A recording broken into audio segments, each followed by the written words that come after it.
ప్రతిపక్షాలు తెలంగాణలో ప్రధాన ప్రతిపక్షాలు ఇప్పుడే కీలక ప్రకటన అయితే జారీ చేయడం జరిగింది. ఈ నెల 29న రాష్ట్ర వ్యాప్తంగా సమ్మె తరహాలో బంద్ అయితే చేస్తామని చెప్పేసి చెప్తున్నారన్నమాట. సో మీరు చూసుకున్నట్లయితే రాష్ట్ర వ్యాప్తంగా ఈ నెల 29న రాష్ట్ర వ్యాప్తంగా బంద్ అయితే తరహాలో అయితే ధర్నాలు చేస్తామని చెప్పేసి చెప్తున్నారు. మీరు ఇక్కడ చూసుకోవచ్చు.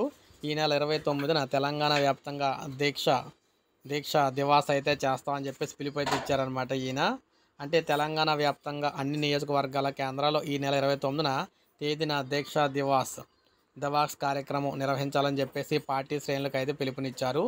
తెలంగాణ ప్రజల స్వరాష్ట్ర సాధనలో అత్యంత కీలకమైన ఘట్టంగా దీక్షా దివాస్ అయితే నిలుస్తుందన్నారు.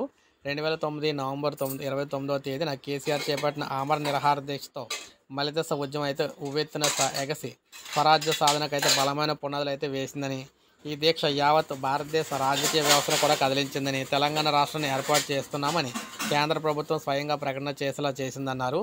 దశాబ్దాల తెలంగాణ ప్రజల చిరకాల ఆకాంక్ష నెరవేర్చిందని కూడా అన్నారు. ఈ నెల 29న కార్యక్రమంలో ఈ దీక్షలో ఈ కేటీఆర్ గారు అయితే పాల్గొంటారు. రాష్ట్ర వ్యాప్తంగా మనకి ఈ విధంగా కార్యక్రమాలు అయితే జరుగుతాయి కాబట్టి ఖచ్చితంగా బంద్ తరహాలో చాలా వాటికైతే సాధారణ జనజీవనానికి సంబంధించి ప్రయాణానికి సంబంధించి కొంతవరకు కూడా ఆటంకాలు అయితే కలిగే అవకాశం అయితే ఉందన్నమాట. అయితే విద్యా సంస్థలకు సంబంధించి మరి సెలవు ఇస్తారంటే ఇంకా క్లారిటీ అయితే లేదు. ఎందుకంటే ప్రతిపక్షాలు చేస్తున్నాయి కాబట్టి ప్రభుత్వం అయితే సెలవు ఇచ్చే అవకాశాలు అయితే లేవు. సో ఇది మనకు అప్డేట్. ఒక లైక్ చేయండి, సబ్స్క్రైబ్ చేసుకోండి, మన ఛానల్ సబ్స్క్రైబ్ చేసుకోండి.